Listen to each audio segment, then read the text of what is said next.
यं ब्रह्मवेदान्तविदो वदन्ति परं प्रधानं पुरुषं तथान्ये विश्वोद्यते कारणम् ईश्वरं वा तस्मै नमो विघ्नविनाशनाय। ये गणपति देवता आप जगत के सारे देवताओं के पूज्य देवता हैं। जगत सबसे पहले विघ्न विनाशक के लिए कोई विघ्न न हो, हमेशा मंगल बना रहे, मंगल में अमंगल न हो, इसके लिए आपको सबसे पहले पूछता है, स्तुति करता है, प्रार्थना करता है। बड़ी बाखूबी आप उसको निर्वाह भी करते हैं, उसकी सुरक्षा भी देते हैं, इसलिए कि प्रत्येक भाव भी माता ने एक तत्व के रूप में बनाई है। उस भाव के भीतर जो आप विवेक के रूप में रहते हैं, उसका आप पालन करते देखे जाते हैं। जब भी सृष्टि पर किसी प्रकार की विशिष्ट परेशानियां आई, आपके विवेक का इस्तेमाल हुआ और सृष्टि की सर्वोच्च शक्ति आपके सलाह पर, आपकी इच्छाओं के अनुसार आया और उसने सृष्टि को फिर से पुनः आयोजित किया। सृष्टि को अपने कार्य करने की शैली में जो बाधाएं हैं, वैसे राक्षसों को या दुष्टों को संहार भी किया। ज्यादातर तो हमारी माताएं ही, जो स्त्री स्वरूप माता है हमारी, उन्होंने ही सृष्टि में राक्षसों के संहार की कार्य किया। लेकिन जब निर्माण की स्थितियां बनने की स्थिति आई, तो आपने जो अवतार दिया, उसने भी अपना अवतार ने हमेशा से अपने कर्तव्य के निर्वाह में सेवा, त्याग, प्रेम, स्वतंत्रता, निर्भयता इत्यादि जो ईश्वरीय गुण पर आधारित तो सभ्यता को पुनः स्थापित करने में जो जिसको जैसा समझ में आया, उसने मेहनत किया। इसलिए आपका इन सारे क्षेत्रों में शास्त्रों के आधार पर यह मिलता है कि आप सब सहयोग करते हैं, सपोर्ट करते हैं सृष्टि की रचना में। आप चूंकि इस प्रबंधन में हैं, नित्य नवीन अद्वितीय रचना का प्रत्येक रचना आपका नित्य नवीन होता है, अद्वितीय होता है, कालबद्ध होता है। इस स्थिति को आप हमेशा निर्वाह करते रहते हैं। आज के दिन हमारे देश में जो विवेक की स्थिति है, वो आपकी जो स्थिति है वो कमजोर पड़ गई है। और ये विवेक बुद्धि में वो धूर्तता, चेतनता को, चंचलता को चतुरता और चेतनता मानी जाने लगी है। ऐसी परिस्थितियों में आपकी कृपा के बिना शायद सृष्टि में भारतवर्ष के लोगों के जो स्वभाव है, जो एक प्रकार का सहज जीवन जीने की जो आम आदमी की जो सहनशीलता का जो कल्चर है, संस्कृति है, जिसने आपने बनाया, उस पर आपको थोड़ा सा ध्यान देना चाहिए। कृपा करके ध्यान दीजिए, ताकि स्वास्थ्य की रक्षा तो हो ही, साथ ही आज कुछ और भी संकट उत्पन्न हो गए हैं इस देश के लोगों में। आज संवेदना संपूर्ण रूप से गायब दिखाई पड़ती है। जिसको कर्तव्य पालन करना है, परिवार का जो सुप्रीम है, जो रक्षा का दावा करता है, वह भी रक्षक नहीं रह गया है और अपनी जिम्मेदारी कोई कहीं समझ नहीं रहा है। ऐसी स्थिति में और जो जिम्मेदारी, कर्तव्य पालन की जो जिजीविषा, जीने की जिजीविषा, कर्तव्य पालन की जो प्रक्रिया, प्रवृत्ति, ये सारी बातें विवेक के अंतर्गत आती है। इसलिए आप थोड़ी सी मनुष्य के, हमारे भारतवर्ष के लोगों को इन सारे गुणों से, विवेक से, चेतन से, चित्त से, बुद्धि से लैस कीजिए, ताकि ये सृष्टि में ये स्वास्थ्य की रक्षा करें और अपने जीवन को जीने के लिए जो कार्यक्रम है इसको ये अपन करें। इसलिए आप इस कार्य को मदद कर सकते हैं। मैं श्याम बिहारी तिवारी आयुर्वेद और वेद का उपासक हूँ। आयुर्वेद के अनुसार हमारी अगर सभ्यता संस्कृति बन जाए तो हमें स्वस्थ और पूरी व्यवस्था विश्व में सर्वोच्च शक्ति हमारे साथ जुड़ जाएगी।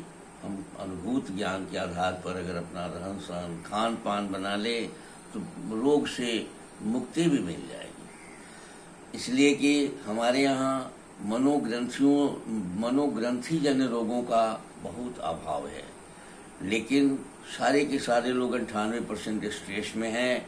और ये स्ट्रेस इसलिए है कि किंग कर्तव्य विमूढ़ता की स्थिति में जब मनुष्य होता है, क्या करे क्या नहीं करे, तो वह माने अति चिंताशील होने के चलते भी स्ट्रेस में चला गया है।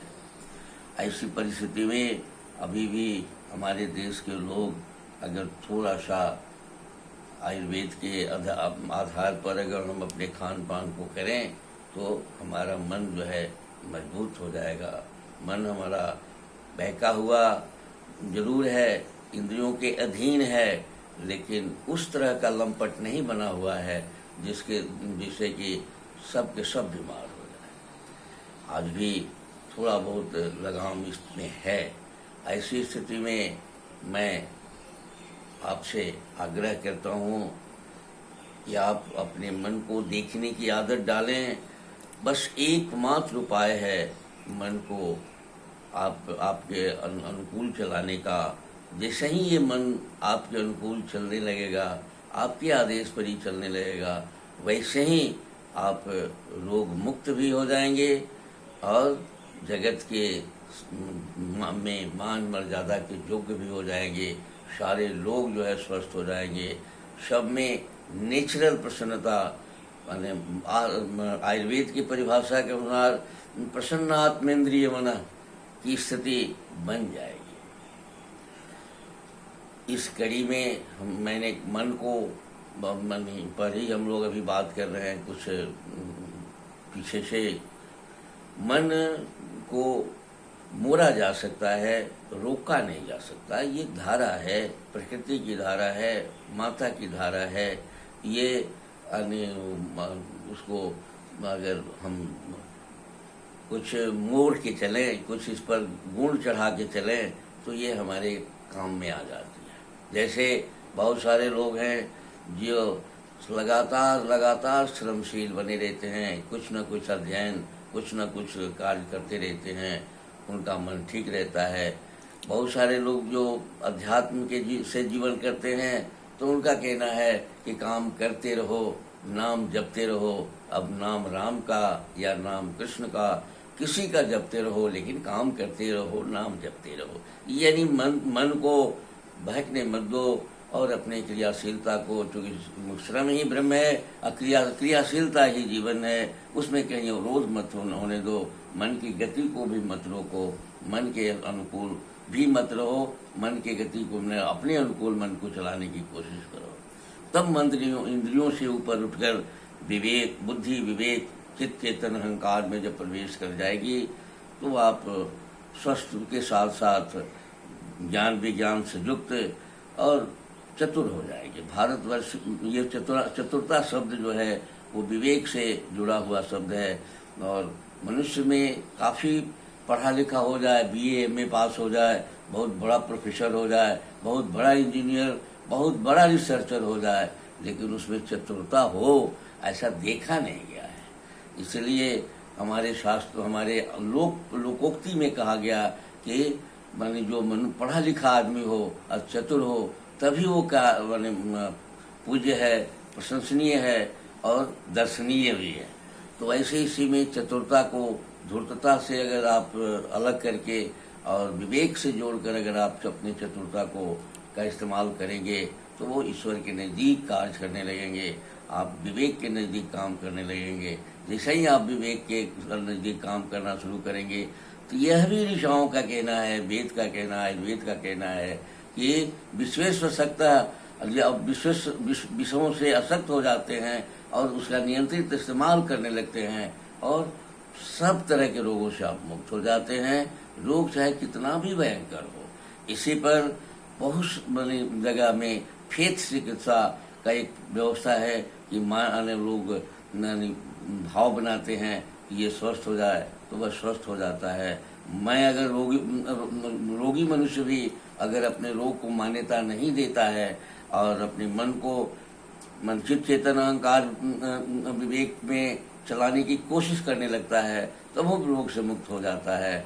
ये बात प्रत्यक्ष रूप से देखी गई है, विज्ञान ने भी इस पर प्रयोग करके देखा है कि हम रोग और दुश्मन को जब मान्यता नहीं देते हैं तो हमारा मन भी हमारे सहयोगी हो जाता है, हम रोग मुक्त भी हो जाते हैं, हम जस कीर्ति मान मर्यादा के योग्य भी हो जाते हैं, हमें मान मर्यादा मिलती भी है, हम ताकतवर भी रहते हैं, दीर्घजीवी भी रहते हैं, रोग रहित भी रहते हैं, कर्तव्यशील भी रहते हैं और हम एग्जाम्पल भी बनते हैं अच्छे आदमी के रूप में। तो इसलिए मनुष्य का जो ऐसना है कि हम अच्छा कहलाएं, अच्छे गुण से युक्त हो जाएं, ये मनुष्य का पहला ऐसना है धर्म। इन पर हमने बातचीत अभी हम लोग किए हैं और मन को धृति क्षमा दम अस्तेय शौच इंद्रिय निग्रह धी विद्या अक्रोध के स्थिति में रखने से मन भी उस स्तर तक हमारे वो गुण को धारण कराने की मौका दे देगा। इस तरह से और हम गुणवान हो जाते हैं। अब गुणवान जब हो जाते हैं तो स्वतः अर्थ के उपार्जन के योग्य हो जाते हैं। गुणवान व्यक्ति चतुर हो जाता है और चतुर व्यक्ति गुणवान व्यक्ति जगत में अर्थ का जो आरोपित जो व्यवस्था है, जो छीना झपटी का खेल है, उसमें बारीकी से बिना किसी प्रकार का अपराध किए वो संपत्ति का और प्राप्त करने का भागीदार हो जाता है और वो अर्थ से भी संपन्न हो जाता है। तो उसकी दूसरी ऐषणा माने की पूर्ति के लिए भी वह मन को गुणवान होना बहुत जरूरी है और धारण करने वाले गुणों के अभाव में अगर वह रहता है तो कभी भी वो संसार के छीना झपटी के खेल में रुपया जो माने की परिभाषा ही छीना झपटी का खेल है, तो वैसी स्थिति में वो पीछे पड़ जाता है, वह अनुकूल नहीं रह जाता है। इसी के साथ आज का यह कार्यक्रम मैं आपको समर्पित करता हूँ और आग्रह करता हूँ आपसे कि मन को थोड़ा सा अपने मन को देखने की कोशिश करें, क्रियाशील बने रहें और कोशिश करें कि साहब वह बुद्धि चित्त चेतन अहंकार विवेक की ओर आगे बढ़े और कुछ नए गुण का धारण करने की क्रिया में रहे। इसी के साथ यह कार्यक्रम आपको समर्पित करता हूँ। धन्यवाद।